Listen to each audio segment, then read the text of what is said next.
Picture this. You're sitting in a room full of people you admire. You look around, and a cold, heavy thought settles in your chest.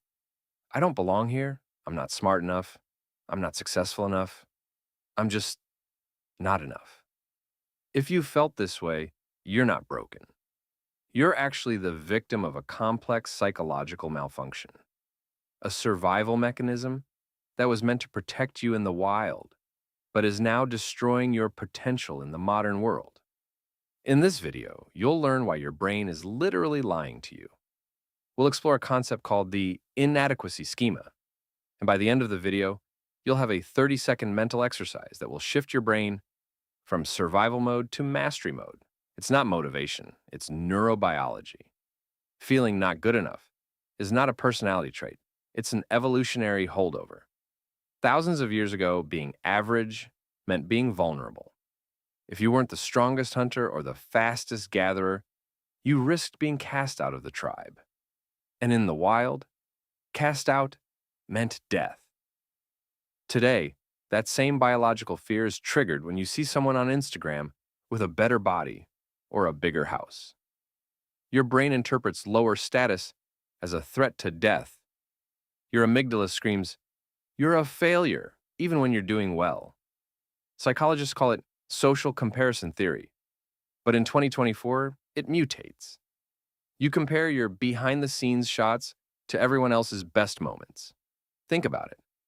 You see their promotion, their vacation, their perfect family.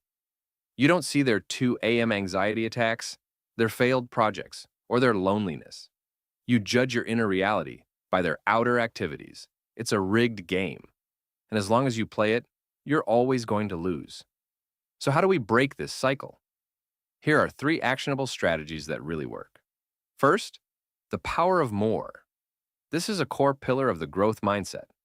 Whenever your brain says, "I'm not good at this," you must immediately add the word more. I'm not good at this yet. It sounds simple, but it creates a neurological pathway for improvement, not a dead end of shame. Second, the 5-minute success journal. Your brain has a negativity bias. It remembers 1 insult, but forgets 10 compliments.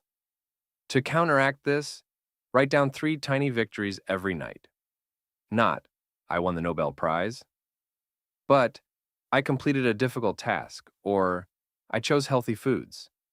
You're literally retraining your brain to look for evidence of your competence. Third, becoming aware of the spotlight effect. Much of your anxiety stems from the belief that everyone is watching you and judging your shortcomings. Here's the cold, liberating truth. Everyone is too busy worrying about their own shortcomings to care about yours. You're just a secondary character in their story, just as they are in yours. The truth is, acts enough is not a destination you reach. It's a decision you make. You're the only person who can afford to be satisfied. I'd love to hear your thoughts. On a scale of 1 to 10, how often does that "not good enough" voice speak to you? And more importantly, what have you accomplished this year that you are truly proud of? Don't be modest. Write about it in the comments. Let's create a winning streak to prove this voice wrong. Remember, your brain is a tool. Don't let it become your master.